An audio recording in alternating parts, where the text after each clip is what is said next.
지난 주말 김관진 전 국방장관에 이어 임관빈 전 국방부 정책실장도 석방됐습니다.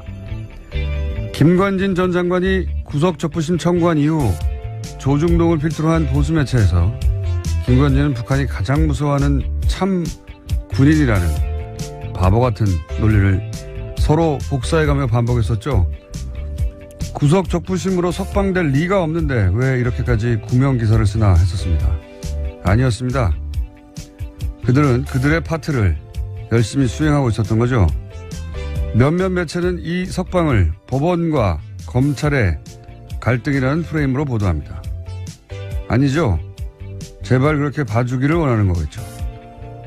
군이 군의 기밀 조직을 통해 대선에 개입한 사건이자 전직 대통령과 직접 연결되는 사건의 핵심 책임자들을 그냥 풀어준 겁니다.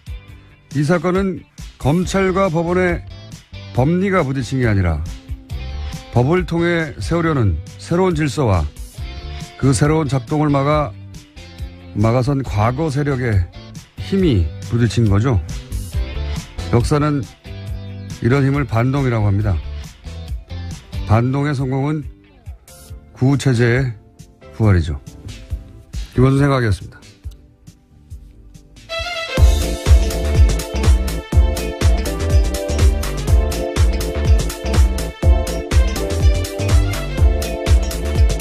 시사인의 김은지입니다. 네.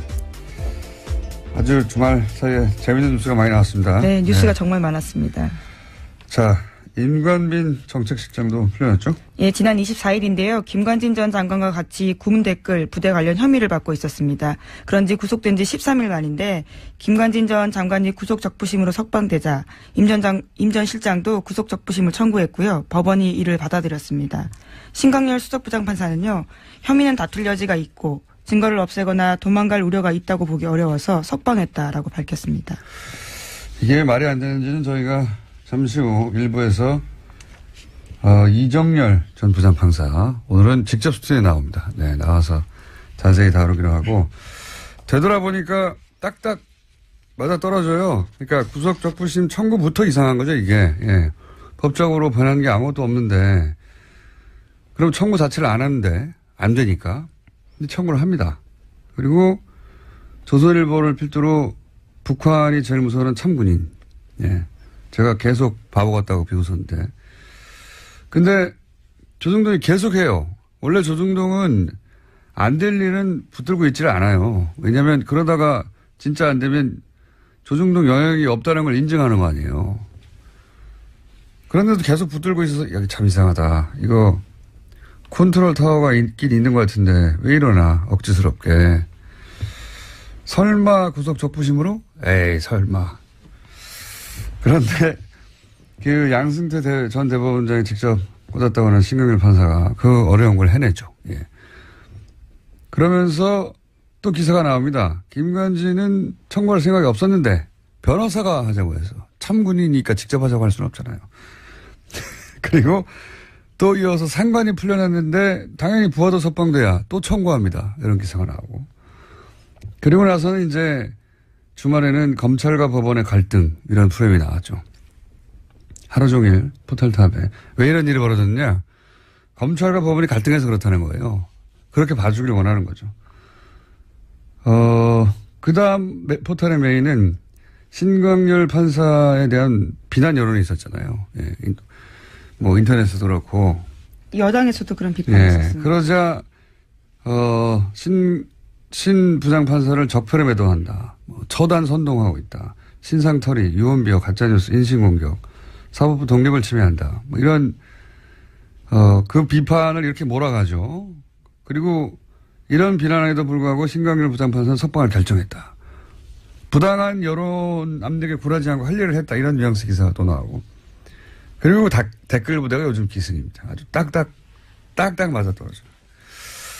그런 일이 벌어졌어요. 이건 그냥 단일 사건이 아니라, 예, 저는, MB의 반격, 예, 구체제의 반격이라고 봅니다. 반동이라고 하죠, 이런 걸. 잠시 후에 다루기로 하겠고, 그러자 전병헌 수석도 기각이 됐죠? 영장. 네, 지난 25일 새벽인데요. 영장 기각됐습니다. 검찰은 롯데홈쇼핑이 방송 재승인을 대가로 전 전 수석이 명예회장으로 있던 한국e스포츠협회에 3억 원을 후원했다라고 봤는데요. 이에 대해서 서울중앙지법 강부영 부장판사는 범행 가당 여부와 범위에 대한 다툴 여지가 있다면서 구속의 필요성을 인정하기 어렵다라고 밝혔습니다. 또 관련 자료가 대부분 수집돼서 증거인멸과 도주 우려가 크지 않다라고 설명했습니다. 저는 전병헌 전 수석은 MB가 살렸다 그렇게 봅니다. 김관진, 임관빈 석방하다 보니까 형평을 맞추고 이렇게 된 것이다. 재청구하겠죠. 재청구하면 영장이 발부될 가능성이 높다. 저는 그렇게 보고요.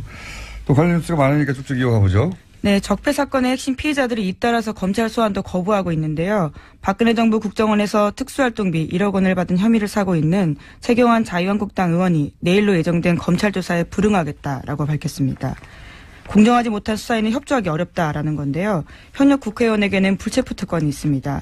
그렇기 때문에 국회 본회의 표결에서 제적의원 과반수 출석과 출석의원 과반수 찬성이 나와야지만 체포가 가능한 상황입니다. 뿐만 아니라 김병찬 서울 용산경찰서장도 검찰의 요구에 출석해달라는 검찰의 요구에 응하지 않고 있는데요. 지난 25일 출석이 예정돼 있었습니다. 하지만 시간이 더 필요하다라면서 검찰의 의사를 전달했다고 하는데요.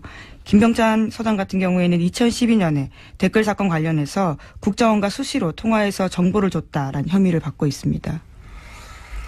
그러니까 이제 김관진, 임관빈부터 반동이라고 제가 표현했는데 반동의 기운이 아주 과거 인사들 다들 안 나오려고 하는 거죠 지금. 최경환 의원도 안 나오려고 하고, 그리고 이 의원 원유철 의원 또 사실은 대상이 수사 대상입니다. 대상이 돼 있고, 그리고 경찰도 안 나오려고 그래요. 용산 경찰서장 김병찬 다들 안 나오려고 하고 있습니다. 네, 여긴 이미 25일 출석이었는데요. 나오지 않았습니다. 지금 이렇게 한 사람 김관진 임관빈이 풀려난 거 이외에도 전체적으로 다 이런 거대한 움직임이 있다 현재. 긴장이 필요하다. 제가 보기엔 다시 한번 큰 싸움이 시작되려고 한다. 저는 그렇게 봅니다. 다음 뉴스는요. 네, 박근혜 정부 국정원이 검찰의 댓글 수사를 막기 위해서 청와대에 SOS를 보낸 적이 있다라는 이야기도 나왔는데요. 과거 이야기입니다. 핵심 인력을 교체하려고 하는 등 수사팀에 와해시키려고 했던 정황이 드러났다라는 겁니다. 국정원이 당시 청와대에 올린 보고서를 보면 2013년 댓글 특별수사팀의 인적 구성에 심각한 문제가 있다, 이렇게 내용을 보고했는데, 보고서에는 특수성 검사들이 균형적인 정무 감각이 부족하다라고 평가해놨습니다. 그러면서 당시 특별수사팀장이었던 윤석열 팀장에 대해서는요, 통제가 안 되는 인사다라고 평가를 했고, 또 특정 검사에 대해서는 할아버지가 전라도 출신이라서 원적이 문제가 있다. 또 특정 다른 검사는 대학 시절에 학생운동을 했다라면서 소위 건전 성향 법조인으로 수사팀을 바꿔야 한다라는 이야기를 제안했다라고 합니다. 윤석열 팀장은 통제가 안 된다. 네. 통제가 안 되죠. 네. 그때도 와해시키려고 했고. 네, 2013년입니다. 실제로 그때 그래서 윤지검장 같은 경우에는요, 결과적으로 쫓겨나는 상황이 됐었습니다. 윤지검장만 쫓겨났나요? 네, 최동욱 총장도요. 검찰총장 자체를 날려버렸는데요. 자, 그리고 지금도 사실은 그런 일이 벌어지고 있는 셈입니다. 본격적으로. 전체 흐름이 그렇다는 거. 자, 다음 수는요. 네, 국정원 업무에 불법 관여한 의혹을 받고 있는 우병우 전 수석에 대해서 검찰이 지난 24일 또다시 압수수색을 벌였습니다. 이번에는 재판을 받고 돌아가는 우 전 수석에게 영장을 제시하고 기습적으로 휴대전화, 차량을 압수수색한 건데요.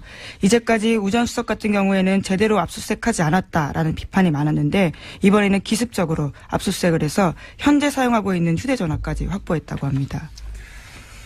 현재 사용하는 휴대전화? 이렇게 하지 않으면 다 날려버리니까요.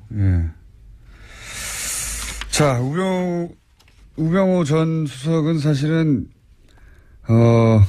엄청난 확률로, 불가능한 일들이 연속으로 벌어진 분이죠. 통신영장이라고, 원래 이제 수사 대상이 되면, 일단 기본적으로 누구와 통화했는지부터 알아보잖아요. 예. 이거는 안 내줄 확률이 1%도 안 되는 건데 연속으로 안 내줬어요. 예. 네, 그래서 이례적이다라는 보도도 꽤 있었습니다. 그냥 이례적인 게 아니에요. 이건 일어나지 않을 일이 일어난 거예요. 우병우 전 수석과 관련해서는 아무것도 수사하지 못하게 하는, 예. 이제 하도 그러다 보니까 갑자기 들이닥쳐가지고 갖고 있는 휴대전화를 차에서 내리는데 뺏은 거죠. 압수수색한 건데 여기서 뭐가 나올지 모르겠습니다. 이제 우병우 전 수석에 대해서는 검찰도 어떻게든 해보려고 하는데 여태까지 실패해왔어요. 자, 그래서 이런 아무도 모르게 이런 영장 발부해서 아무도 모를 수는 없겠죠. 여하간 갑자기 기습적으로 닥쳤다라는 건데요. 이런 경우는 잘 없는데. 네. 이와 관련해서는 오늘 아침 한겨레 신문 보도가 있는데 이 과정에서 현직 검찰 간부가 우병우 전 수석과 추명호 전 국정원 국장의 연결고리 노릇을 했다라는 보도도 있습니다. 그러니까 내부에 일종의 프락치라고 표현하나요? 뭐 이런 사람들이 있다 보니까 검찰이 굉장히 기습적으로 압수수색했다라고 보는 건데요. 대검찰청에서는 해당 간부에 대한 감찰을 착수했습니다. 알겠습니다. 다음 뉴스는요. 뉴스가 많아요. 네, 국가정보원 댓글 수사를 방해한 의혹 등으로 참고인 검찰 수사를 받다가 숨진 변호사가 있습니다. 국정원 직원이었는데요. 정치호 변호사입니다. 이 변호사의 유족이 사망 경위에 대해서 진상규명을 요구하고 있습니다. 유족과 변호인단이 지난 24일에 기자회견을 열었는데요. 사망 경위에 관한 의혹을 제기하고 철저한 수사를 촉구했습니다. 이게 저희도 한번 다룰 생각인데 처음에 자살 기도했다고 하는 그 장소부터가 알고 보니 자살을 할 수 없는 장소였다. 물도 얕고 그리고 워낙 차량 이동이 많고 뛰어내리면 누구나 볼 수 있고 누구나 볼 수 있다는 건 금방 구출된다는 얘기죠. 근데 수심도 얕아서 1.5m밖에 안 되고 그러니까 자살을 정말로 하려고 했던 게 아니라 본인이 어떤 상황에 처해 있는지 알리려고 했던 거죠. 예. 그런 상황이었고 특히 제가 의심되는 대목은 휴대전화 평소 3대 사용했는데 2대가 사라졌더라. 사라진 것만 해도 이상한데 유족이 알고 있는 사라진 전화번호 1대 전화했더니 누가 받았다는 거 아닙니까? 네, 처음엔 받았는데 이후에는 전원이 계속 꺼져 있었다라고 합니다. 받고 이거 정 변호사 핸드폰 아니다라고 끊어버렸다는 거 아니에요? 말이 안 되는 거죠. 그러니까 사망한 이후 누군가 가져갔다는 얘기니까 누군가 가져간 사람과 사망과 연관관계 따져봐야 되고 그 외에 몇 가지 더 있습니다. 이 유가족은 이것이 단순 자살이 아니다. 타살 의혹이 있다. 이런 정황 여러 가지를 지금 주장하고 있고요. 네, 유가족들이 굉장히 저도 만나봤는데요. 아주 적극적입니다. 그래서 모든 이 루트를 따라다니면서 증거를 수집하고 있어서요. 만만치 않은 사건입니다. 알겠습니다. 자, 다음 뉴스는요. 네, 더불어민주당 진선미 의원이 지난 24일에 이명박 전 대통령의 비자금 단서를 확인했다면서 검찰의 재수사를 촉구했는데요. 국회 본회의 자유발언에서 한 이야기입니다. 2012년 내곡동 특감 수사 종료 사흘 앞두고 발견됐던 이명박 전 대통령의 아들 이시영 씨의 명의의 삼성동 힐스테이트 전세 자금에 대해서 이야기를 했습니다. 자, 이 사건도 자세히 따져봐야 되는 사건이죠. 이게 이제 당시에 내곡동 특검할 때 내곡동 땅을 살 때 현금 6억 원을 가져와서 샀다. 근데 이시영 씨는 당시 무직이고 재산도 3,600만 밖에 없었는데 6억 어디서 났냐. 아버지가 준 거 아니냐. 그럼 아버지 통장에도 변동이 없으니까 비자금이다. 이런 얘기고. 그리고 그때 그뿐만 아니라 삼성동에 거주하고 있던 힐스테이트 전세자금도 6억 4천 원이었는데 이것도 역시 본인이 낸 게 아니다. 근데 이 돈은 청와대에서 준 거다 하는 정황이 나왔죠. 청와대의 총무기획관, 거기가 이제 김백준 씨, 소위 이제 평생 이명박 전 대통령의 집사 역할을 했던 여기서 나온 건데 여기서 이제 국권이 나오죠. 네. 2006년 이후 발행이 중지되어 있다라고 하는데요. 국권. 그러니까 아주 오랫동안 묵힌 돈이다라는 거죠. 오랫동안 있던 비자금이 나왔다. 네.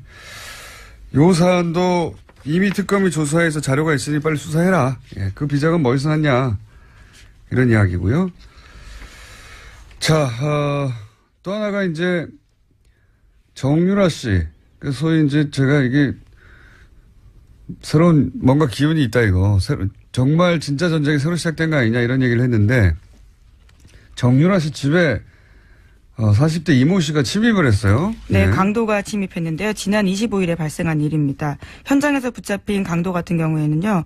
처음에 정유라 씨와 금전거래가 있다라고 했다가 말을 바꿨습니다. 카드빚 2,400만 원 때문에 범행을 저질렀다라고 하는데요.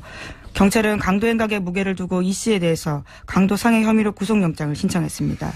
저는 이 사건을 굉장히 이상하다고 봅니다. 단순 강도라고 보기엔. 더군다나 계속 얘기하지만 기운이 이상하잖아요, 요즘. 예.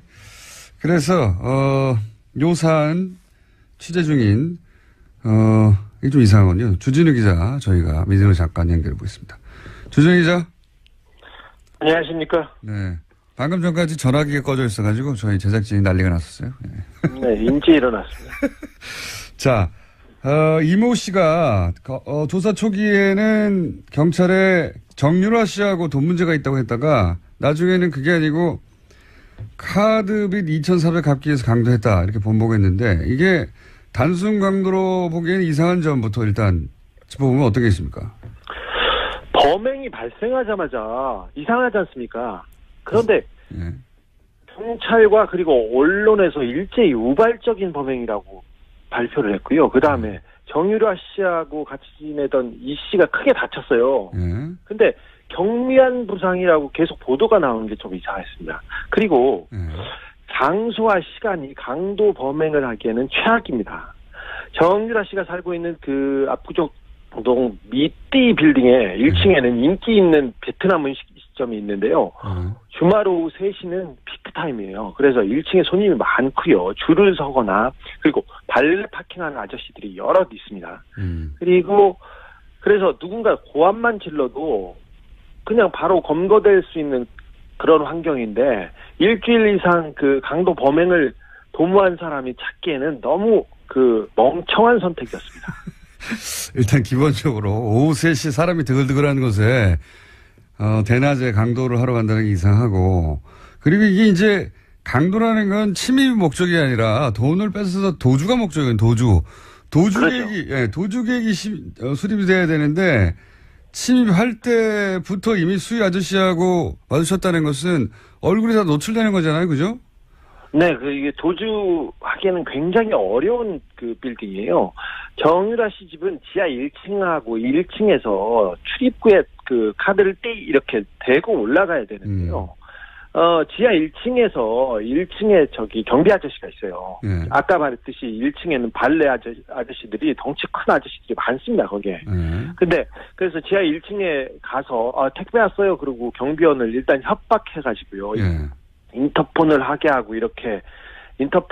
하고, 이 경비 아저씨를 묶고 이렇게 올라가는데, 여기까지는 치밀합니다. 그 가짜 총과 칼까지도 그 준비한 걸 보면 여기까지는 총도 준비했어요? 아니, 칼을 준비했다? 칼과 가짜총도 있었어요. 가짜총도 있었어요? 네네. 근데 그렇게 묶어놓고 거기 준비까지는 치밀했는데, 그리고 지하로 올라간다는 것까지 알았어요. 이건 쉽지 않은데, 그걸 보고 올라갔는데, 도주 생각은 아예 없었다고 봅니다. 그 건물 내부에 CCTV도 있었을 거 아닙니까? CCTV 이 집 많습니다. 많습니다. 그래서, 근데, 이미 올라가면서 자기가 노출될 것을 알고 있었다고도 봐도 무방합니다. 그러니까요. 원래 이제 도망가는 계획을 못 세우면 아예 들어가지도 않는 건데, 자, 그렇게 실제로 집에 들어가서 좀 경찰 발표는 금품을 요구했다고 하는데 실제 금품을 요구했답니까? 들어가서? 아니요. 돈을 요구하지도 않았고요.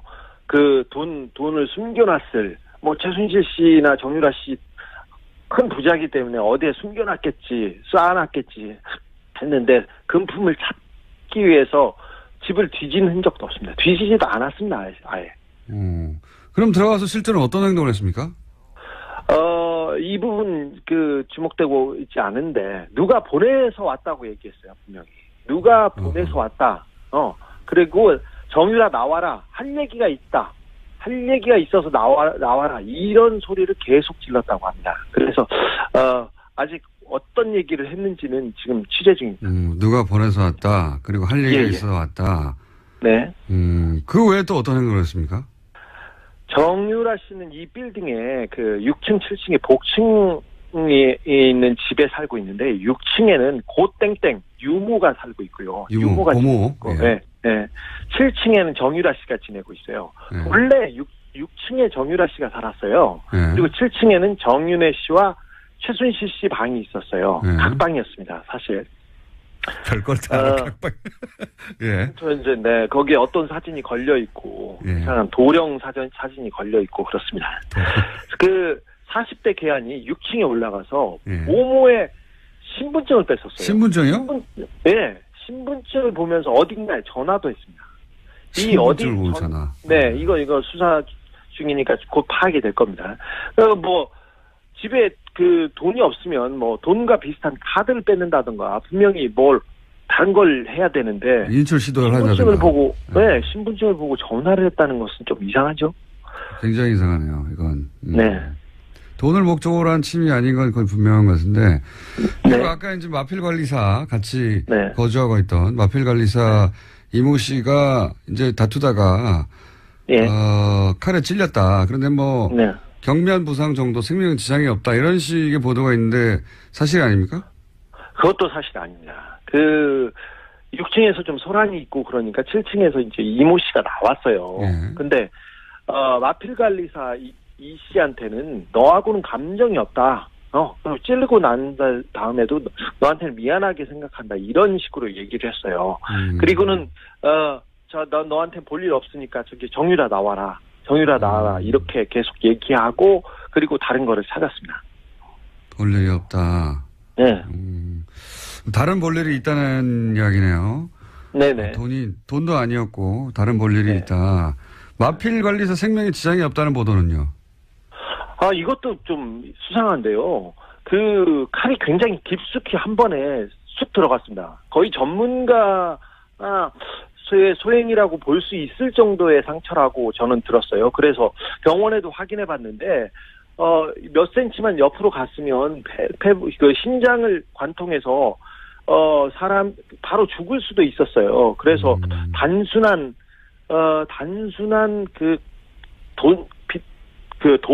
빚 때문에 벌인 범행이 분명히 아니라는 것은 분명합니다. 피가 너무 많이 나서요. 네. 그 생명에 지장을 줄 뻔했습니다. 범인이 전과가 없는 초범이었는데요. 칼을 매우 잘 쓴다는 특징이 있습니다. 그렇군요. 그럼 신고는 네, 누가 한 겁니까? 신고한 사람도 안 나왔는데. 예. 네, 사실 초범이 이렇게 칼 쓰다가 이거 쉽지 않거든요. 손 다치고 힘든데 이거 말끔하겠습니다. 신고는요. 괴한이 소란을 피우고 이 씨하고 격투가 벌어졌지 않습니까? 그래서 정유라 씨가 아이하고 이렇게 방의 문을 잠그고 방 문을 붙들어 잡고 있으면서 전화를 했습니다. 정유라 씨가 누가 신고하는지 보도가 안 돼가지고. 그러면 정유라 씨 정도면 굉장히 중요한 직인데 경찰이 건물을 감시하고 신변보호하고 있지 않았나요? 사실 경찰 한 명이 보호하고 있었습니다. 근데 이모 씨가 이 부분도 따돌리고 들어갔습니다. 심상치 않네요. 그러면 마지막 질문인데 이게 돈도 목적이 아니고 무슨 할 말이 있어 왔다. 신분증을 뺏어서 어디론가 전화했다. 종합적으로 볼 때 따로 볼 일이 있었다고 했던 그 볼 일은 뭐라고 지금 아직 취재 중이긴 하겠지만. 네, 이거 파악 중인데 사실 박근혜 최순실 씨 주변에서는 이런 일이 많이 있습니다. 누가 죽거나 다치거나 그리고 뭐 정유라 씨, 장시호 씨가 뭐 누구 사람을 만난다던가 남자를 만나면 조폭을 보내는 경우도 특별한 일은 아니니까요. 근데 이 사건에서는 의심해볼 정황이 너무 많습니다. 특별히 정유라는 박근혜, 최순실, 이재용에게 가장 중요한 증인입니다.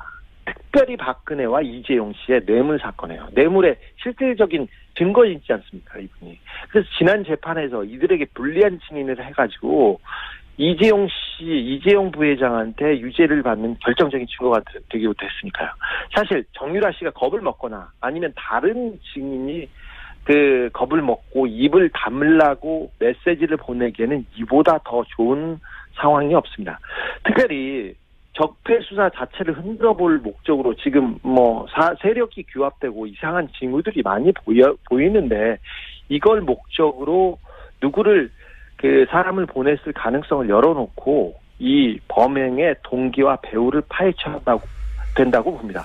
분명히 우발적인 범행은 아니었습니다. 알겠습니다. 오늘 여기까지 하겠습니다. 감사합니다. 네. 네, 시사인 주진우 기자였습니다. 저는 특히 이제 보모 신분증을 뺏었다는 게 이게, 이상하네요. 왜냐면은, 신분증 봐서 뭐예요? 아무 상관이 없잖아요. 근데 그걸 강도라고 생각하면 이상한데, 그게 아니라, 거기 있는 모든 사람의 심리적 압박, 거기 같이 있던 마필 관리사, 유일한 남자였거든요. 그 사람은 칼로 찌르고, 그리고 보모는 신분증을 누구한테 신분을 불러준다고, 주민등록번호 불러준다고 생각해봐요. 보모 입장에서 굉장히 심리적 압박이거든요. 누군가 내가 여기 근무하는 걸 알고 있다. 그런 목적이 아니었을까. 그렇지 않고서는 대낮에 들어가서 신분증을 뺏어가지고 전화하고 내가 누가 보냈다 할 얘기가 있다. 이럴 리가 없죠. 그 도주의 계획이 없잖아요. 이건 기본적으로 침해 계획만 있어요. 굉장히 이상한 사건이다. 예, 저는 그렇게 봅니다. 자, 오늘 여기까지 할까요? 네, 인사드리겠습니다. 여기까지 하고 그냥 주변에 보낼 걸 그랬어요. 네. 지금까지. 네, 시사인 김은지였습니다. 감사합니다. 네, 감사합니다.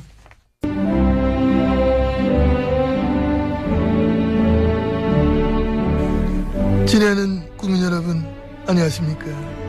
여러분의 귀염둥이 MB 인사 올리겠습니다. 국민 여러분, 우리나라는 지금 여러모로 위기를 맞고 있습니다. 안보는 위태롭고 경제는 어렵고 정치는 혼란하고 심지어는 법까지도 고무줄매로 왔다 갔다 하고 있습니다. 저는 전직 대통령으로서 지금 이 상황이 참 심히 걱정되는 상황입니다. 그런 확신을 마저는 가지고 있는 겁니다. 그까지 맞는 우리가 누굽니까? 어려울수록 강해지는 민족 아닙니까? 이럴 때일수록 아래위가 똘똘 뭉쳤어. 아래위가 손발을 맞췄어. 마음도 맞추고 말도 맞췄어. 이 위기를 극복해 나가야 됩니다. 그런 확신을 마저는 가지고 있는 것입니다. 화이팅! 화이팅입니다. 예.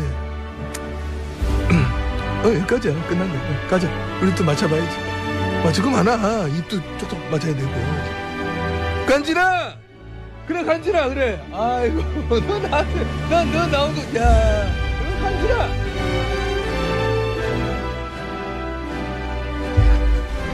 자, 오늘 건 약간 실패인 것 같죠? 김관진 전 장관, 임관빈 전 실장 모두 석방이 됐습니다. 이 사건 저희가 뉴스공장 전속 영장 해설 판사, 법무법인 동안의 변호사 아니고 사무장. 그리고 영장 전담 판사를 실제로 해본 경력을 가진 이정열 전 부장판사. 오늘은 스튜디오에 직접 나오셨습니다. 안녕하십니까? 네, 안녕하십니까? 아니, 어떻게 스튜디오에 직접 나오겠다고 하셨어요? 이게 저 처음에 공장장님도 서두에서 말씀하셨지만은 좀 이상합니다. 지금 상황이 되게 매우 이상한 상황입니다. 매우 좀 엄중한 상황이 아닌가 싶어서 뭐 제가 그렇게 영향력이 있거나 그런 사람은 아니지만 좀 알고 있는 건 좀 청취자님들께 전달을 해드려야 될 의무가 있지 않나 싶어서 청을 넣었는데 또 여기 사실 출연하고 싶어 하시는 분들 되게 많으시잖아요. 되게 많습니다, 사실. 예. 근데 그렇게 받아주셔가지고 너무 감사합니다. 쪽쪽 뽑으려고 그러는 거죠? 예. 준비되어 있습니다. 예. 예. 지난주에 저희가 잠깐 인터뷰를 했어요. 예. 잠깐 인터뷰 할 때, 이런 방식의 석방은 정말 드문 일이고, 네. 구속적부심으로 이제 석방이 된다 하더라도 보통은 이제 영장이 발부됐는데 그 이후에 합의가 됐다더라. 네. 혹은 새로운 유리한, 이제 구속된 사람에게 유리한 증거가 나왔다더라. 네. 그럴 경우에나 되는 건데 지금 네. 아무 일도 없는데 갑자기 석방이 연속으로 돼버렸어요. 그래서 네. 이게 하나도 이상한데 연속으로 된 거 이게 진짜 법리적으로 설명을 시도할 수는 있으나 이 정도 되면 법리 이상의 것이 있다. 그러면서 이제 형사수석 부장 그 자리는 대법원장이 꼭 찍어서 발령한 자리인데 대법원장이 꼭 찍어서 발령한 그 사람이 이 석방을, 어려운 석방, 불가능하다고 생각한 법조인들은 석방을 해냈기 때문에 그런 관점에서 이걸 좀 바라봐야 된다. 네네. 거기까지 하셨죠. 예, 그렇습니다. 예. 그러면 이제 금요일 날 하고 또 달라진 점은 김관진 전 장관뿐만 아니라 임관진 전 실장까지도. 임관빈. 네.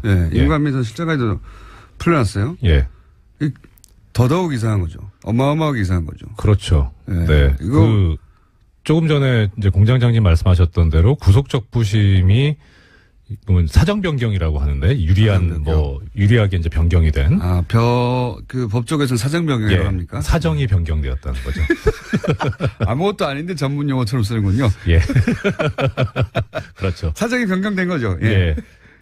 그러니까 사정 변경이 없는데 석방 결정을 하니까 종전의 영장판사의 구속영장 발부 결정을 뒤집는 경우가 그렇게 흔하지가 않다는 말씀을 드렸는데 더 이제 임관빈 전 실장 같은 경우에는 더 한 게 두 사람 사이 석방 결정에 차이점이 하나 있지 않습니까? 돈 내고 나가라는 거죠. 그렇죠. 1,000만 원 보증금 내고. 예.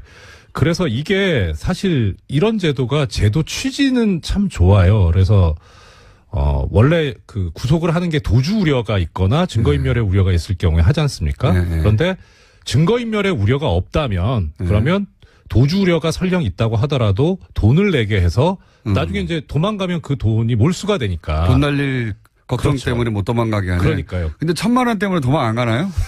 좀 액수도 적긴 한데 뭐 그건 지금 별 문제고. 뭐 한 10억 정도 걸었으면 모르겠어요. 그러니까요. 예. 뭐 하여튼. 근데 왜 이렇게 뭐랄까요?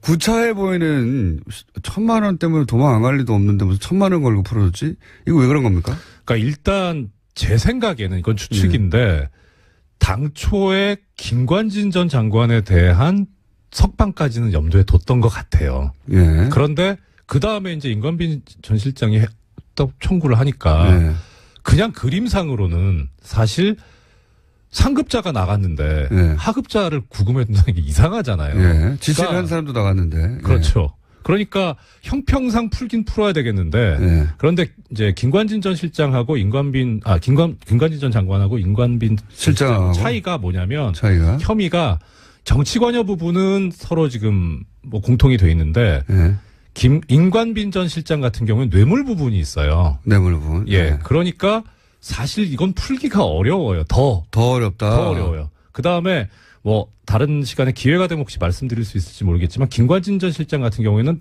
법리적으로 무죄다라는 주장을 변호인이 했거든요. 예. 근데 그 주장이 이제 뭐 틀린 주장이긴 하지만 무슨 얘기를 했냐면은 국무위원이기 때문에 무죄다 이런 주장을 했어요. 국무위원이니까 정치 관여할 수 있다. 뭐 그렇죠. 한마디로 말하면. 네. 그런데 임관빈 전 실장 국무위원도 아니거든요. 그러니까 석방의 논리 자체가 아예 없다. 그렇죠. 예. 그래서 거기 결정을 보면 뭐라고 돼 있냐면 일부 혐의에 대한 다툼의 여지가 있다 이렇게 나오거든요. 근데 일부 혐의가 뭔지를 모르겠어요. 정치 관여를 얘기하는 건지 아니면은 뇌물수수를 얘기하는 건지. 그러니까 워낙 풀어줄 명분이 없으니까. 그럼 돈 내고 나가라. 그렇죠. 하는 제도를 활용했다. 예. 근데 사실 이게 조금 전에 말씀드렸던 대로 제도의 취지는 좋은데 이 유전무죄 무전유죄가 될 수 있거든요. 그렇죠. 그런데 그러기에도 액수도 너무 작아요. 네, 그건 그래요. 그래서 판사들 같은 경우에 이런 제도가 있긴 하지만 우리나라 실상에서는 이거 안 맞는다 해서 잘 안 쓰거든요. 근데 그것까지 이제 쓴 거예요. 그러니까. 하다 안 되니까. 그러니까요. 그러니까, 야, 이거 좀 너무한 거 아니냐. 꼭 풀어주고 싶었네요. 꼭 풀어줘야만 했겠죠. 정말로 꼭 풀어주기 위해서 그렇다고 이제 그 수석 부장판사 아무나 되는 게 아니지 않습니까? 그렇습니다. 실력은 좋은 거잖아요. 실력 있어야죠. 그러니까 온갖 끌어다 땡길 수 있는 거는 다 박박 끌어 쓴 거군요. 이게. 그렇죠. 그리고 게다가 실력도 실력이지만 지금 신광열 수석 같은 경우에는 제 기억에 아마 2012년 9월에 고등부장 승진한 걸로 알고 있어요. 그러니까 지금 거의 5년 넘었잖아요. 고참이에요. 고등부장으로서도 좀 있으면 이제 법원장 될 사람인 거예요. 그러니까 실력도 실력이지만 경험도 상당히 경륜도 풍부한 분이죠. 그러니까 이제 저 구석에 있어서 아무도 안 쓰는 것까지 갖다 쓴 거죠.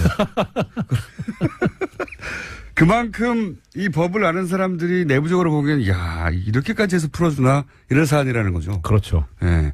그렇게 해서 풀어줬습니다. 예. 풀어줬는데 여기서 이제 한 가지 정도만 따져볼까요? 뭐 법리를 따질 이유가 없다고 하셨는데 말이 안 돼서. 방어권 보장 위해서 풀어줬다고 했잖아요. 김관진 전 장관. 이게 왜 말이 안 되는 겁니까?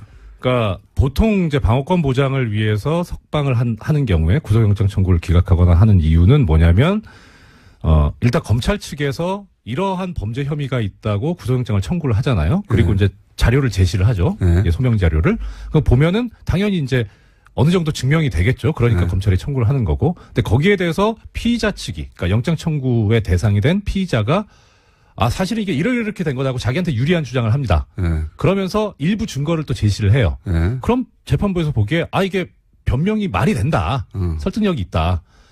그 설득력이 있는데 이걸 뒷받침하려면 조금 더 증거를 수집해야 되는데 구속을 해놓으면 사실 제일 증거를 잘 알고 있는 사람은 피의자 본인이잖아요. 그러니까 이렇게 구금을 해놓으면 검찰은 자유롭게 증거를 수집할 수 있는데 피의자는 구금이 돼가지고 자유롭게 증거를 수집할 수 없으니까 형평에 어긋난다 해서 방어권 보장을 해서 푼다는 거예요. 그러니까 전제는 뭐냐면 증거 수집을 위해서 필요한 거죠. 그렇죠. 본인에게 유리한 증거. 피의자가 말하는 게 말이 되는 것 같은데 피의자한테 유리한 증거를 수집하려면 자의 몸이 돼야 되니까. 그렇죠. 이런 논리죠. 네. 그렇죠. 그러니까 이거는 사실관계 문제하고 법리의 문제가 있는데 보통 이제 다툴 때 혐의를 다툴 때 근데 증거의 문제니까 이건 법리의 문제가 아니고 사실관계의 문제인 거죠. 사실관계를 다투겠다는 거. 내가 그 돈을 줬다. 그랬는데 그 준 증거가 5개쯤 있는데 한 2개밖에 못 모았고 3개 또 모아야 된다. 그렇죠. 뭐 그럴 때 이제 그 세 사람을 만나면서 막 그 증거를 찾아야 되니까. 그렇죠.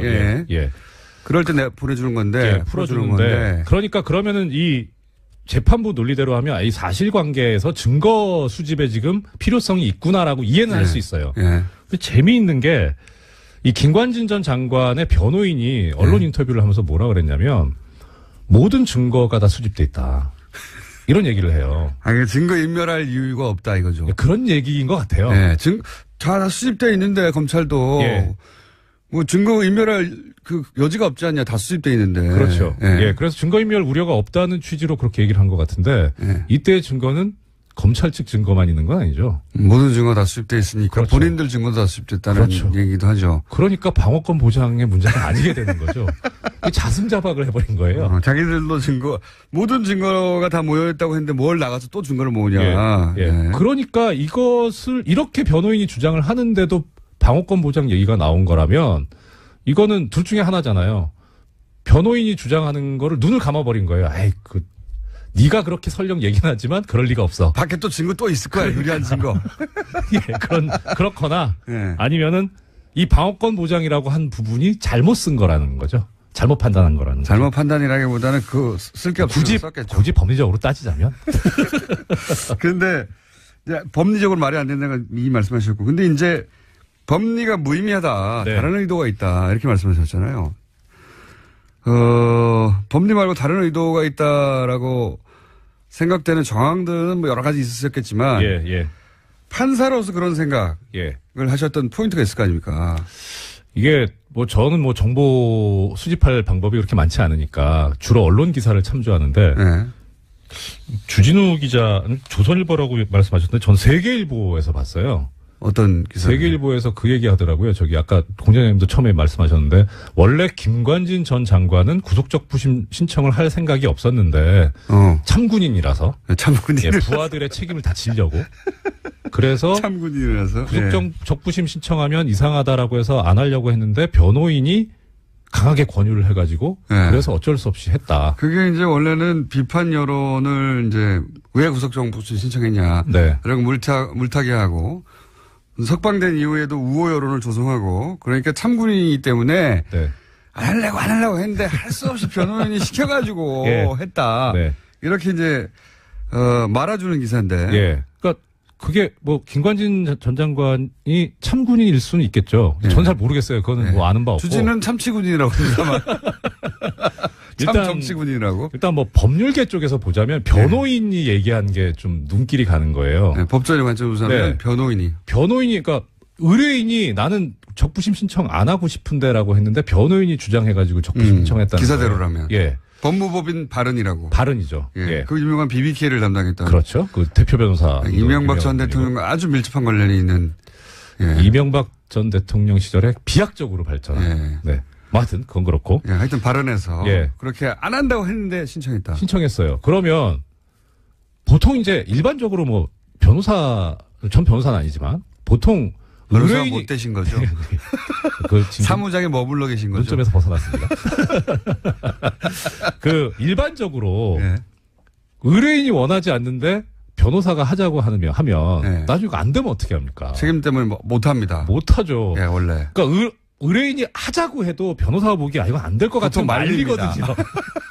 근데 그럼 안 된다고 말립니다. 이거 해봐야 괜히 역효과만 납니다. 이러고 말리는데 오히려 근데 이 경우에는 희한한 게 이 구속적 부심이 보통 뭐 잘 받아들여지는 거라면 또 그럴 수도 있어요. 이거 한번 해볼 만합니다 하는데 원래도 안 받아들여져요.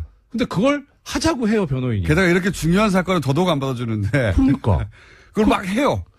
그러니까 이거 뭔가 이게 뭐 그런 소문도 들었어요. 법조계 내에서 이거 저는 농담이라고 생각하는데 신광열 부장하고 강훈 대표 변호사하고 둘이 통화 기록을 좀 까봐야 되는 거 아니냐. 이건 좀 심하고. 법무법인 발언하고 신광열 부장판사하고 서로 통화한 거 아니냐. 뭐 이건 저는 아니라고 봅니다. 그건 너무 심한 거 같고. 그렇게 그런 방식 유치하게 하지는 않았을 거라고 봐요. 저는. 근데 적어도 최소한 이거 청구하면 가능성이 있다.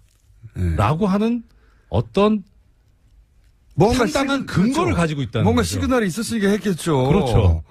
그렇지 않으면은 뭐 법무법인 발언 측에서 그 책임을 감수하면서 뭐 하려고 하겠습니까? 변호사들은 대단히 보수적입니다. 이럴 때. 그렇죠.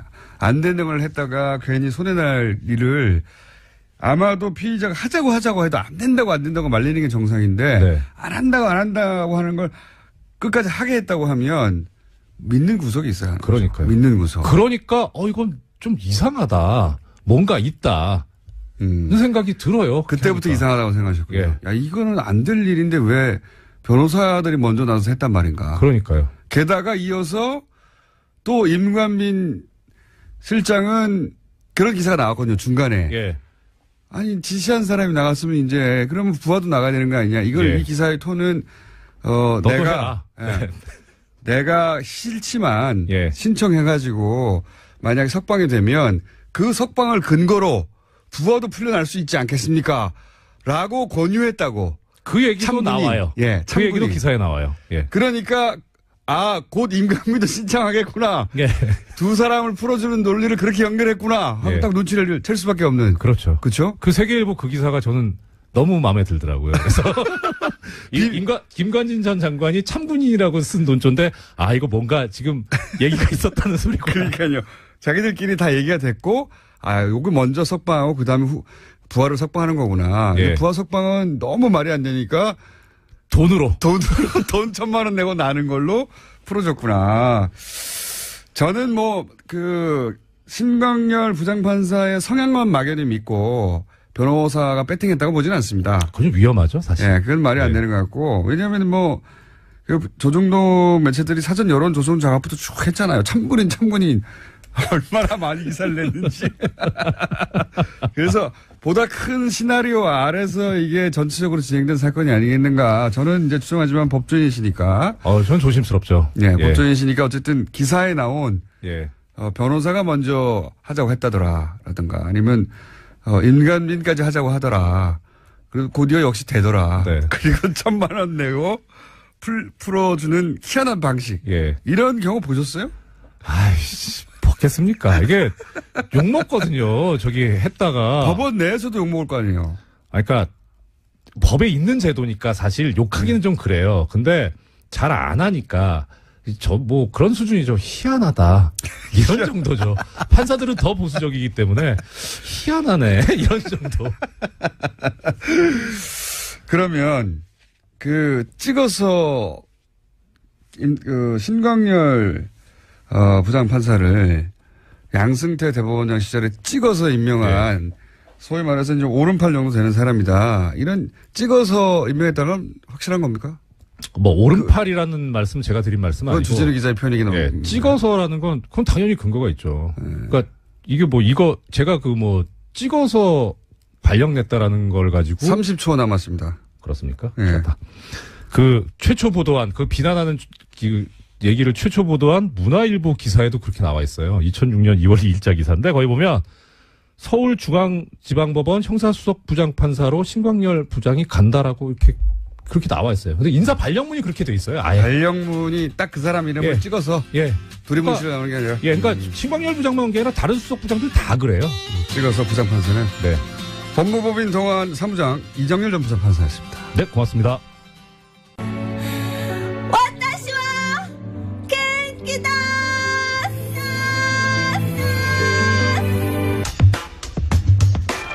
시간에 저희가 조선일보가 포항 지진 후에 우리 원전은 안전하다. 이번 지진보다 250배 큰 지진이라도 안전하다. 이런 기사 나왔었죠. 그래서 지난주에 저희가 스튜디오에 직접 모신 분입니다. 그때 나오셔서 조선일보가 하는 논리는 경박한 논리다. 반박하신 분인데 월성 2345 원전을 직접 설계에 참여하신 원자력 안전관 미래의 대표 이정현 대표님 나오셨습니다. 안녕하십니까? 안녕하세요. 반갑습니다. 대전에 계신데 지난주에는 미리 전날 일요일 날 오셔서 주무시고 오셨는데 오늘은 어떻게 오셨습니까? 걸어왔습니다. 걸어오셨다는 얘기는? 예, 운송 차로 왔습니다. 차로 직접? 예. 새벽에? 예. 몇 시에 나오셨어요? 4시.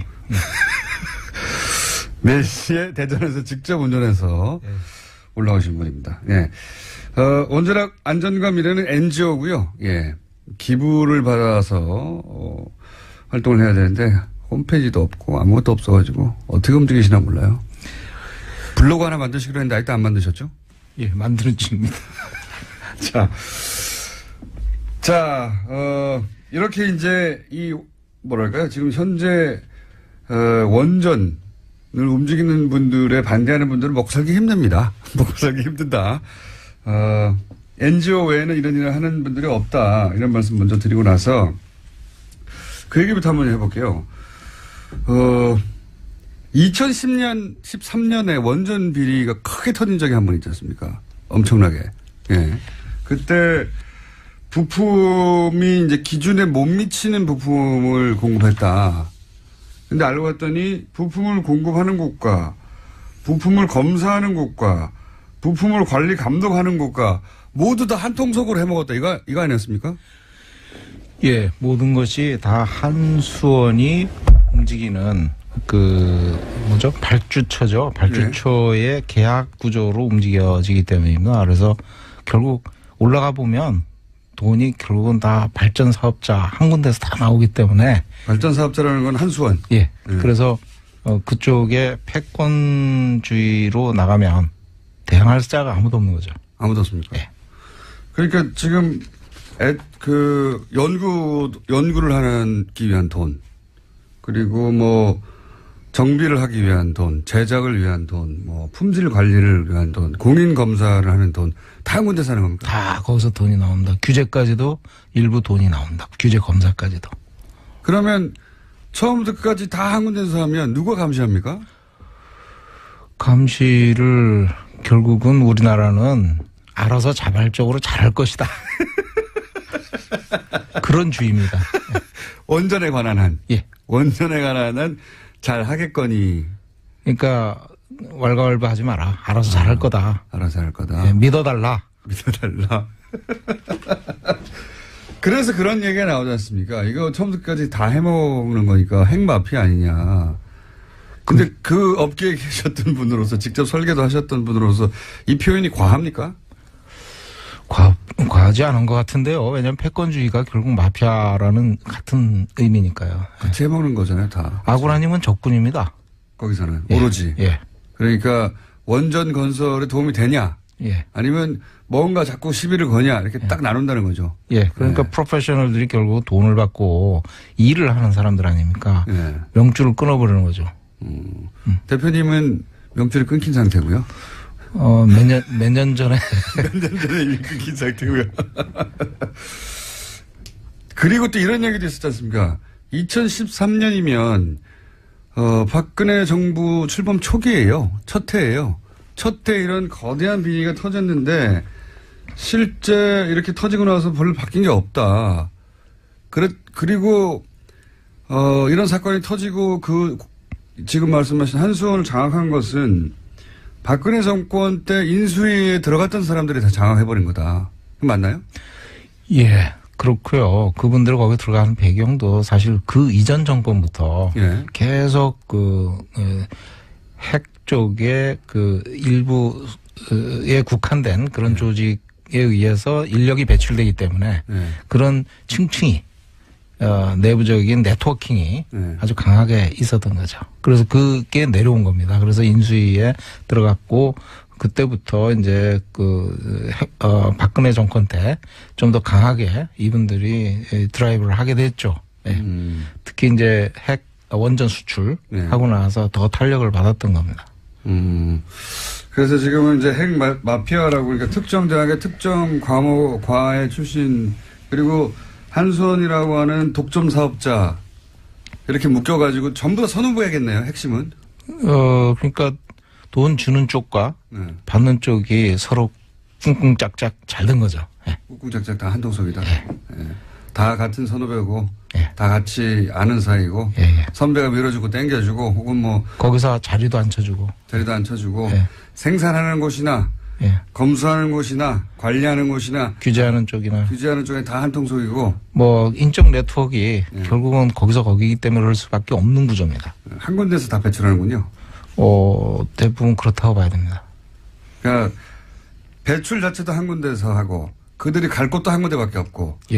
그래서 그들 사이의 네트워크로 그냥 이 거대한 사업을 다 해먹고 있다. 규제와 안전, 그다음에 지능 여기에 인력이 다 포진돼 있습니다. 전부 다. 그러니까 형 동생 아우 뭐 이러면서 다 이렇게 돼 있는 거죠. 다 제목입니다. 뭐 그래도 건설이 잘 되고 안전도 보장되면 그래도 그나마 괜찮은데 지금 그게 그렇지 않다라고 지금 이제 여러 가지 사건들이 나오는데 이걸 근데 관리 감독하라고 원자력 안전위원회라는 게 있긴 있지 않습니까? 여기는 뭐 합니까? 원자력 안전위원회가 우리나라 유일한 법적 규제기관입니다. 그렇지만은 지능 중심으로 우리나라 원자력 산업이 구성돼 있다 보니까 이쪽에 인력과 예산이 턱없이 부족합니다. 지능 중심이라는 건 원전을 계속 짓자.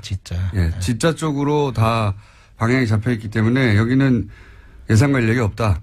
예산과 인력이 턱없이 외국에 비해서 굉장히 부족한 편이죠. 부족하다. 그러면 여기는 실제로는 규제를 못 합니까 제대로?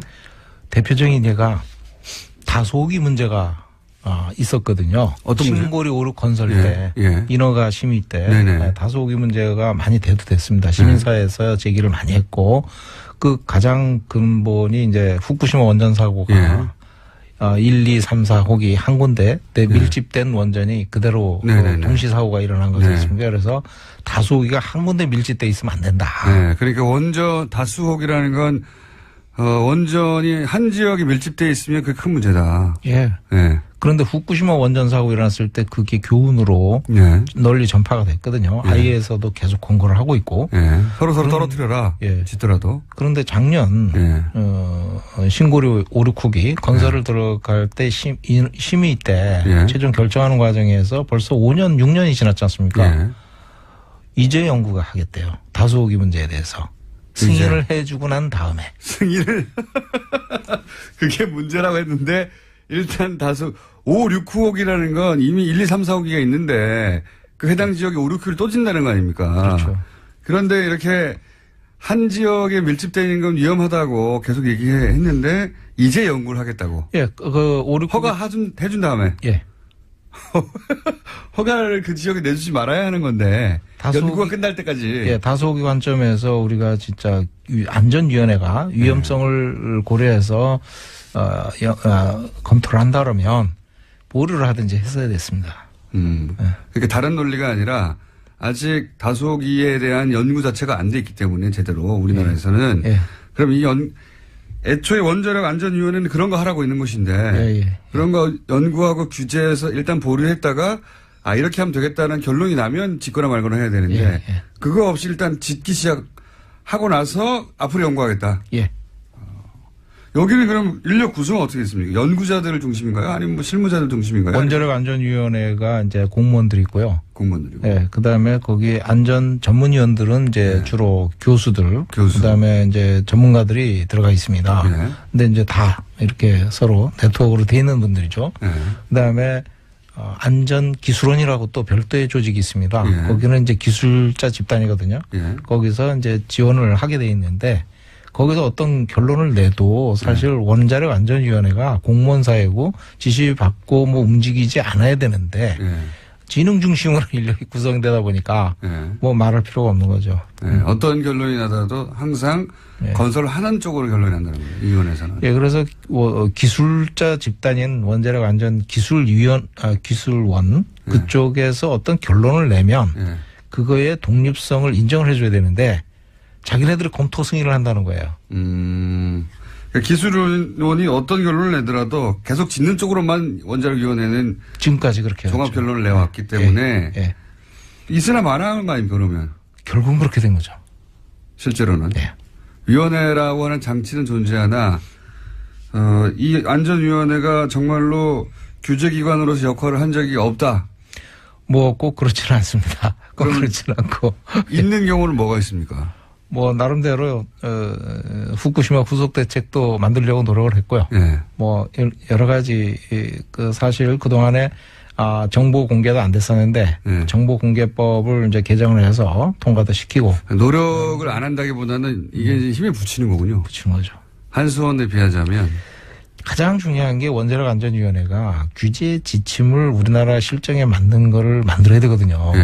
근데 다소기에서 봤듯이 그런 걸 못 해요. 그러니까 우리나라에 기준이 없는 거예요.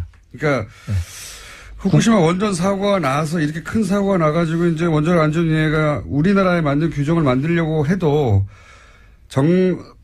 우리나라 그 원자력 사업은 다 지능 중심. 어떻게든지 원자를 계속 짓는 쪽으로 방향이 잡혀있기 때문에 예산과 인력도 부족하고 여기서 실질적인 규제를 못 만들어내서 유명무실하다. 예, 우리나라에 맞는 지침을 만들려면 시민사회와 소통을 하고 대화를 해서 많은 국민들이 우려하는 점이 뭔가를 확실히 감안을 해서 규제 지침을 강화하든지 개정을 하든지 아니면 시민사회 소통을 해서 해결하든지 이렇게 가야 되는데 그런 활동이 하나도 없었던 거죠. 하나도 없으면 그냥 우리도 규제 기관에 있다 정도 수준이네요. 당국입니다, 그냥. 예, 공무원의 어떤 그 냄새나는 권위적인 당국입니다, 그냥. 당군요? 당국. 당국. 예. 당국이 존재할 뿐이다. 예. 실제 통제하고 실질적으로 통제하고 관리할 수 없다 지금. 좀 권위적이죠. 실질적으로 규제를 하고 눈높이에 맞춰가지고 이렇게 대화를 하고 문제 해결을 하려고 그러는 게 아니고요. 안전의 입장도 분명하지 않고. 그러면 후쿠시마 원전 사고 난 다음에 우리가 내세운 대책이 뭡니까 실질적으로. 그때는 이제 저도 처음에는 다 무너져서 그런 줄 알았더니 무너진 게 아니라 전기가 끊겼다는 거 아닙니까? 바깥에 송전로가 넘어져 버렸고 그다음에 해일이 와가지고 덮쳐서 그 비상 발전기도 꺼트려가지고 전기가 안 들어오니까 계속 열이 올라가가지고 녹아내려버렸다 이거였는데 그런 다음에 우리나라의 대책이 나왔나요? 후쿠시마 후속 대책이라고 이제 그 뒤에 바로 전문가 50명을 투입을 해서 수개월 동안 조사를 한 다음에 후속 대책을 내놨죠. 내놨는데 그게 이제 총 예산을 1조 1천억 투입한다고 그리고 2015년까지 이명박 대통령이 임기가 끝나는 그때까지 종료를 하겠다. 이렇게 되어 있었죠. 애초에 계획은? 그렇게 보고를 했죠. 그런데 실제로는 어떻습니까? 실제로는 아직도 진행 중입니다. 지금 2017년인데 여러 가지 이유가 있습니다. 이게.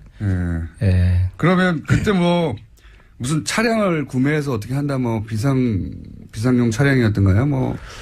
그때 이제 어떤 강력하게 드라이브를 했었던 것 같아요.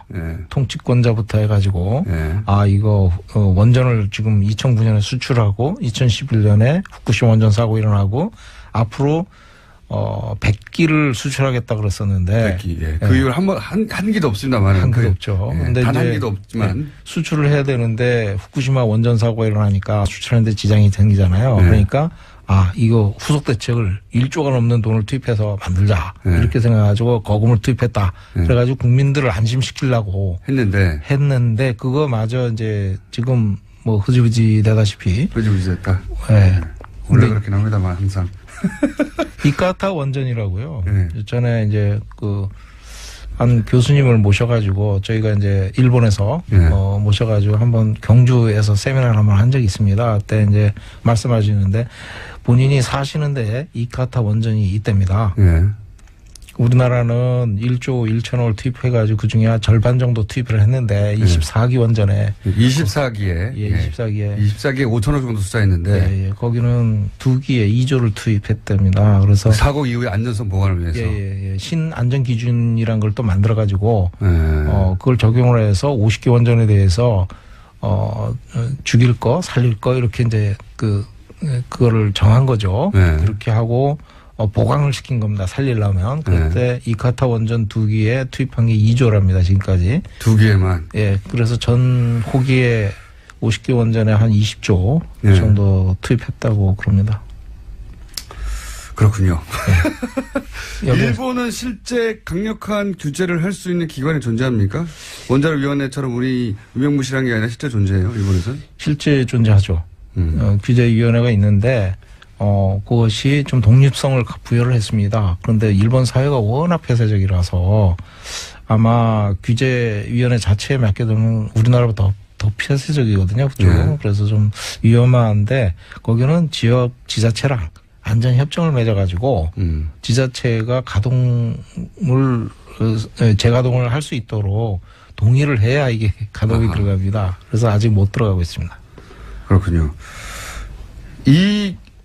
현재 결국은 특정 대학의 특정과 출신들이 이 전체를 거기다 장악하고 한수원이 모든 걸 다 관리하고 있어서 사실상 한수원이 지배하는 산업 체제하에서 어떻게 바꿉니까 이거를 그러면?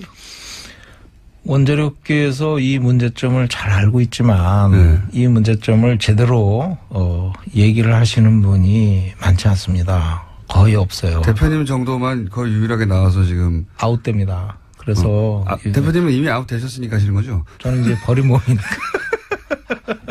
근데 이제 그러면 더욱 이런 활동을 더 제대로 하려면은 사실은 인력도 필요하고 비용도 필요한데 지금까지는 어떻게 하셨어요?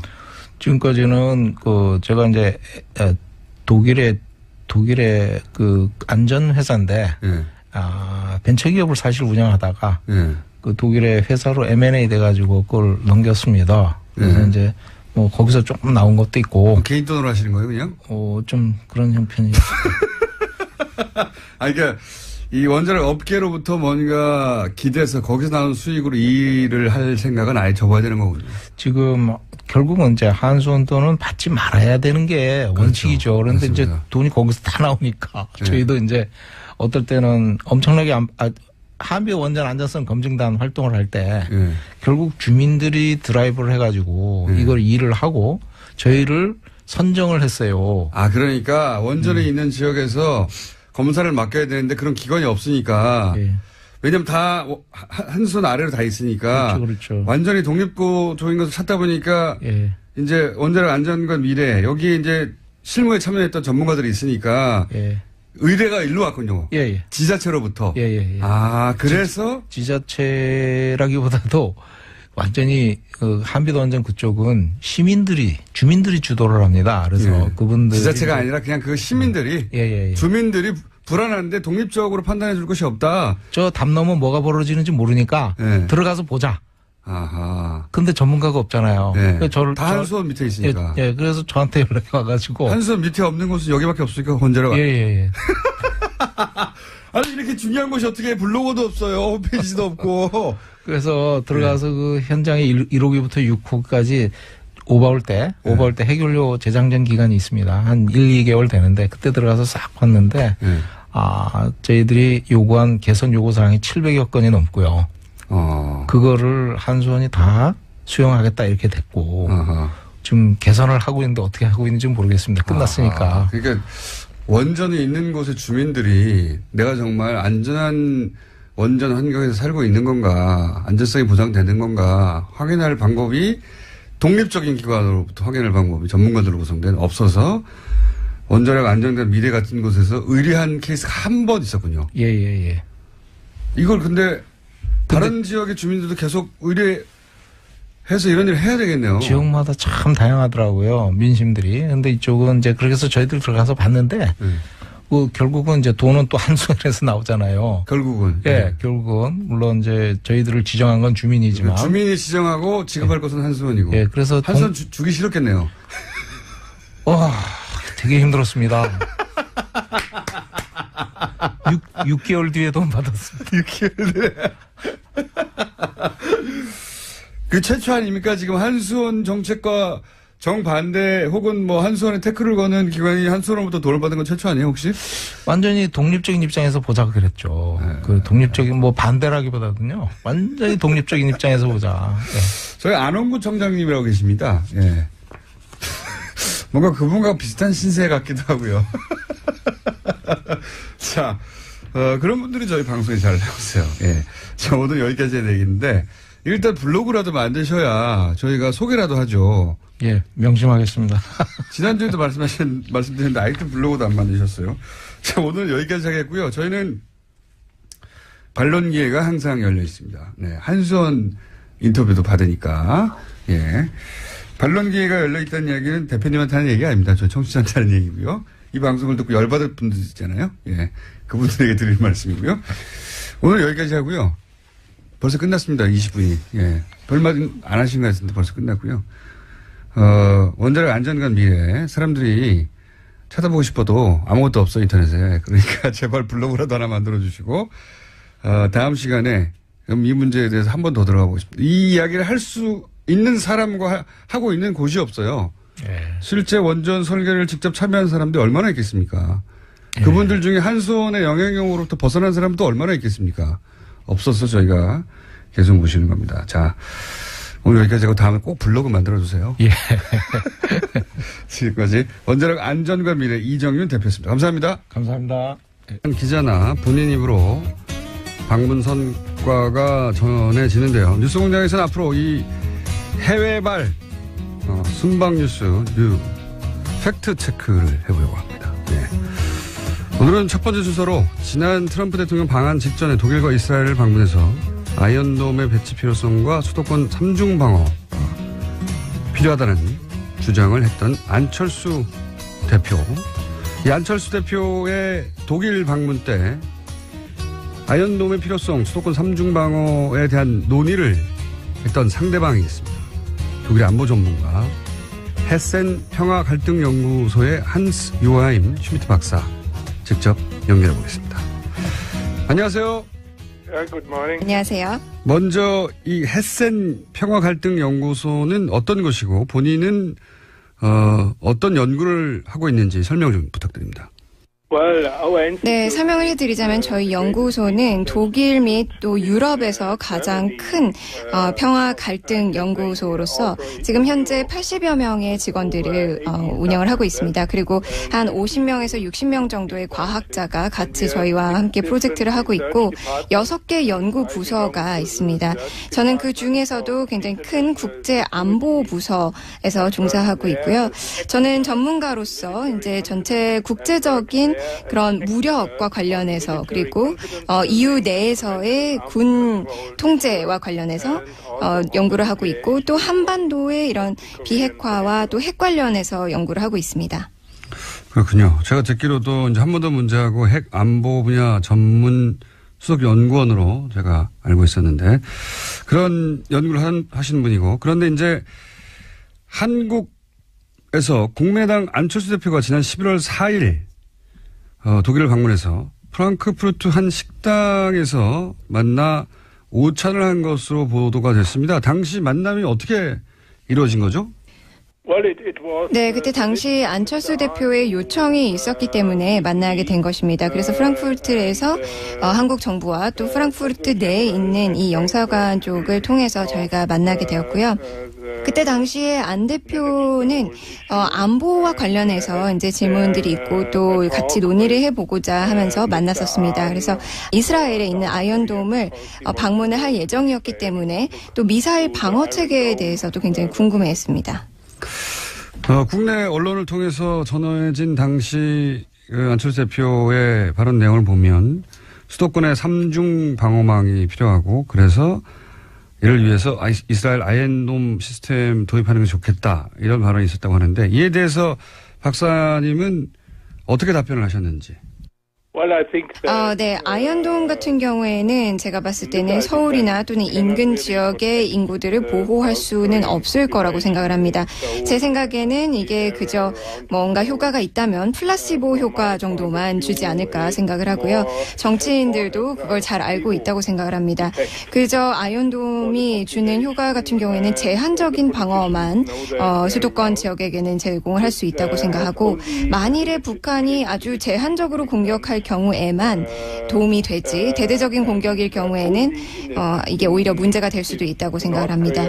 결국에는 이런 아이언돔 같은 경우에는 큰 규모의 공격일 경우에는 방어가 전혀 되지 못하고 제한적인 방어만 제공을 할 수 있지 않을까 생각합니다. 안철수 대표를 만났을 당시에 그렇게 답변을 하셨습니까? 네, 제가 그렇게 안철수 대표에게도 설명을 했습니다. 사람들에게 심리적인 안정감만 가져다 주지 않을까라고 얘기를 했었고, 정치인들도 그 부분들을 익히 알고 있을 것 같습니다. 그리고 이 아이언돔이라는 것 자체도 굉장히 비쌉니다. 게다가 3중이라는 말씀을 하셨는데, 3중으로 하더라도 제한적인 방어만 제공을 하지 않을까 싶고, 그 제한적이라는 의미에서도 아주 소규모 공격일 경우에만 도움이 될 것 같습니다. 결국에는 정치인들이 뭔가를 했다라고 보여줄 수 있는 이런 플라시보 효과이지 않을까 생각합니다. 보도되기로는 전술핵에 대한 이야기도 나눈 것으로 안철수 대표가 보도됐습니다. 그날 전술핵에 대해서 안철수 대표는 어떤 주장을 했고, 그리고 박사님은 이 한반도 전술핵 재배치에 대해서 어떻게 말씀을 하셨는지요? 네, 그때 당시 안철수 대표가 그 듀얼키 제재에 대해서도 물어봤었습니다. 그래서 유럽 내에서의 일부 나토 회원국들이 미국의 전술핵을 이제 듀얼키 시스템으로 설치를 하고 있기 때문에 그런 내용을 논의를 했었고요. 그 전술핵 재배치와 관련해서는 직접적으로 북한이 한국에 대해서 핵 위협을 하지 않는 한 저는 대한민국에는 딱히 필요하지 않다는 의견입니다. 트럼프 대통령의 현재 그 핵 보유 또는 핵 무기에 대한 전반적인 그 정책에 대해서도 저희가 같이 얘기를 했었습니다. 그래서 미국 측에서 지금 확대 억제에 대해서 논의를 하고 있고 이것을 지금 검토하는 것으로 제가 알고 있기 때문에 이런 부분들이 미국이 어떻게 결정을 하느냐에 따라서 한국이나 일본에도 영향을 미칠 수 있기 때문에 그 이후에 논의가 돼야 되지 않을까 생각합니다. 하지만 그 전까지 지금 현 상황으로서는 전술핵 재배치가 한국에는 딱히 필요하지 않지 않나라고 제가 안철수 대표에게 얘기를 했었습니다. 알겠습니다. 그런데 이제 이런 이야기를 나누신 후에 한국 언론의 안철수 대표와 박사님의 미팅에 대한 보도가 있었는데 이 내용을 박사님이 이제 한국 언론에 보도된 내용을 직접 확인을 하시고 문제가 있다라고 보도 내용이 말씀하신 걸로 알고 있습니다. 어떤 문제가 있었습니까? 사실 그때 그렇게 제가 생각을 했었던 이유가 언론에서는 좀 안 대표의 시각에서 더 초점을 맞춰서 보도가 됐었던 것 같습니다. 그리고 저와 같이 대화하던 당시에 논의가 되지 않았던 내용도 같이 기사가 났었기 때문에 그 부분에 대해서 제가 조금 놀랐던 부분이 있었습니다. 그때 함께 참석했었던 영사관 쪽 분도 사실 통역사가 그 자리에 함께 배석을 했었고 제 얘기와 또 안 대표의 이야기를 같이 통역을 했었는데 그 분 또한 좀 놀랐던 부분이 있었습니다. 박사님이 안철수 대표의 의견에 반대하거나 예를 들어서 아이언돔은 크게 도움이 되지 않는다라고 하는 내용들이나 이런 거는 가지고 안철수 대표의 주장만 담기고 또 안철수 대표가 하지 않았던 대화 중에 하지 않았던 말들도 기사에 실리고 그래서 기사가 이게 정확하지 않다 해서 불쾌하셨다 이런 취지인가요? 네, 맞습니다. 사실 아이언돔 자체를 완전히 반대를 하기보다는 제가 분명히 수도권 지역을 보호하는 데에는 이게 충분치 않다. 그리고 내 시각에서는 돈이 너무 많이 들고 또 그 돈에 비해서 아주 제한적인 방어 체계만 제공을 할 수밖에 없기 때문에 이것은 맞지 않다라고 얘기를 했었는데요. 그리고 분명히 심리적인 부분만 충족시켜 줄 것이라고 얘기를 했었고 안 대표도 그 부분을 알고 있었습니다. 약간의 일방적인 내용만 담기고 또 저희가 같이 논의하지 않았던 부분도 기사에 실렸다는 점이 좀 실망스러웠습니다. 전문가시니까 한두 가지 질문만 더 드리겠습니다. 한국 정부에서는 계속해서 이제 대화를 통한 북핵 문제 해결을 주장하는데 이게 유효한 효과적인 대북 전략이 될 수 있다고 보십니까? 유럽에서는? 네, 사실 제가 생각을 했을 때는 지금 현재 문재인 대통령께서 그리고 그 행정부 쪽에서도 뭔가 대화를 재개하고자 노력을 많이 하고 있는 것 같습니다. 하지만 지금 미국과 북한과의 긴장감이 점점 더 고조되는 상황에서 상황 자체가 좀 어려운 것 같습니다. 대화가 없어서는 전혀 문제가 해결이 되지 않을 거라고 생각을 합니다. 압박과 제재가 있고 또 대화가 같이 있어야 뭔가 해결책이 나오고 또 거기에다가 같이 또 북한에게 제안을 해야 되는 부분들도 있을 것 같은데 아직은 압박과 제재만 있지 전혀 제안은 없는 것 같아 보입니다. 문재인 정권이 대화도 필요하다라고 얘기를 하는 거에 대해서는 충분히 옳다고 생각을 합니다. 그래서 북한에게 새로 대화의 장으로 나올 수 있도록 뭔가 길을 보여줘야 하는 필요성도 있다고 생각하는데 지금 현재 미국 측도 그렇고 북한 측도 그렇고 대화를 원치 않은 것 같습니다. 한 가지 좀 희망적인 사실은 동계올림픽 때 2018 평창 동계올림픽 때 뭔가 새로운 대화를 재개할 수 있는 걸 만들 수 있지 않을까 생각합니다. 북한 측에서는 패럴림픽에는 참가를 하겠지만 올림픽 때는 참가하지 않겠다는 입장을 고수하고 있지만 만약에 동계올림픽 때에도 참가를 할 수 있다면 새로운 대화의 장을 열 수 있지 않을까 생각을 하고 또 대화 없이는 이러한 북한의 핵무기 이슈들을 관리할 수 없을 거라고 생각합니다. 알겠습니다. 오늘 인터뷰 감사하고요. 또 뵐게요. 네, 감사합니다. 지금까지 독일 헤센 평화갈등연구소의 슈미트 박사였습니다. 그리고 통역에는 동시 통역사 조주연 씨였습니다. 감사합니다. 자, 인문결 연구소 임상훈 소장님 나와 계십니다. 안녕하십니까? 네, 안녕하십니까? 갑자기 이 코너가 뭐냐? 예. 정치인들 해외 순방이 많잖아요? 예.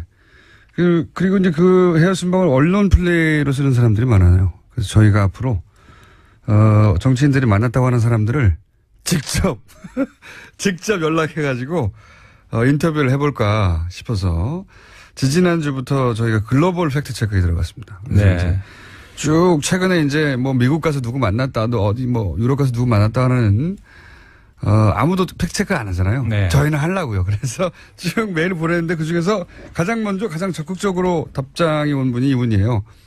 요지는 본인이 인터뷰한 취지와 다르게 한국 기사가 나왔더라. 네. 아마 이 연구소 혹은 동료 중에 한국인들이 있나 봐요. 그래서 당연히 인터뷰를 했으니까 한국 기사들 쭉 모아서 봤을 거 아닙니까?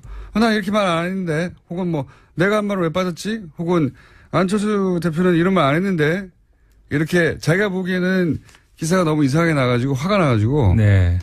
저희한테 뭐 한국 언론과 다시는 인터뷰 안 한다고 그래서 제가 뉴스 공장을 주변에 물어봐라 한국인들에게 그랬더니 거기는 할만하다. 답이 왔어요. 인터뷰 빨리 하자. 그래서 인터뷰가 이루어졌고 첫 순서였습니다. 이분은 말은 길게 했는데 요지는 그겁니다. 내가 인터뷰한 것과 다르게 나갔다. 하지 않은 말. 내가 한 말은 빠지고 안철수 대표는 안 한 말이 들어갔더라. 이런 요지죠. 예. 그러니까 아이언돔이 우리나라에서 쓸모없다 거의. 네. 이런 얘기를 했는데 뭐 이 안에 보니까 좀 몇 가지 좀 그 포인트가 있는 것 같아요. 잠깐만요. 네. 앞으로 임상훈 소장님이 글로벌 팩트 체커 센터의 소장님을 가끔씩 하실 겁니다, 이제. 그래서 이 순서를 여기다 넣었어요. 예. 말씀을 드리자면은 그러니까 두 가지 정도 일단 뽑을 수 있을 것 같은데 일단 첫 번째는 그 미디어 관련 그러니까 우리나라의 언론에서 외국에서 보도되는 그러니까 외신 보도와 관련해서 그 자세 그다음에 어떤 그 좀 팩트 체크 말씀하셨습니다마는 사실 따지고 보면은 그 외신 혹은 그 외국 전문가들과의 인터뷰 정치인들의 인터뷰 관련해서 팩트 체크의 원조가 사실은 공장장이셨죠. 맞아요. 아마 아주 젊으신 분들은 기억을 못 하실지도 모르는데 과거에 김대중 대통령이 당선이 됐을 때 그 직후에 미국의 언론에서 이러이러한 보도가 나왔다라고 우리나라 이제 모 언론에서 모 언론의 조선일보에서 보도를 한 것을 그 당시만 해도 사실 외신을 접하기가 우리가 어려웠었죠. 맞습니다. 인터넷이 이제 초창기였으니까. 그래서 외신 보도가 나오면 그런가 보다. 당연히 그런가 보다 했는데. 믿었던 당시였는데 딴지일보에서 정말 그러고 들어가 봤더니 전혀 사실과 다른 그런 내용으로 이제 한국에서 보도가 돼서 그거를 크게 한번 비판을 했던 그 기사를. 그러니까 조선일보가 외신에 나온 걸 왜곡을 했죠. 그렇죠. 왜곡을 한 거를 새로운 영문법 말도 안 되는 영문법이라고 제가. 그게 원조라고 할 수가 있는데 20몇 년 만에 이제 다시 해보는 겁니다. 완전히. 이제는 그 외신의 보도를 이렇게 왜곡할 수 있는 그런 시대는 아니죠. 저도 그 다른 방송에서는 그 외신에 보도된 한국 소식들을 이렇게 전하고 있습니다만은 제가 이야기를 해도 누군가가 아무나 바로 체크 들어갈 수 있어요. 그렇죠. 저한테도 그 많은 전문가들이 문자가 옵니다. 그거 어느 기사냐. 그럼 제가 저 사이트를 알려드려요. 그럼 들어가서 확인할 수 있거든요. 그렇죠. 그러시기 때문에. 근데 이제 특히 정치인들의 이런 인터뷰나 주장들은 팩트체크를 안 해요. 이게 어려운 이유가 그러니까 지금 같은 경우도 안철수 대표 같은 경우에 이제 그 전문가하고 이번에도 그 슈미트 박사 독일 연구소의 이제 박사님하고 이제 인터뷰를 했다 이거예요. 그렇게 되면은 이제 일단 공개된 어떤 그 인터뷰도 있을 거고 그다음에 이번의 경우도 비공개 장소로 들어가서 이제 두 분이 이제 토론하는 이런 거를 통역사하고 들어가 있을 텐데 그러면 우리나라 언론에서는 들어갈 수가 없는 거 아니에요? 그러니까 결국은 그 해당 그 당에서 주는 보도 자료. 이번에는 그런 케이스라기보다는 같은 자리에서 했던 이야기인데 다르게 나갔다는 거예요. 요지는.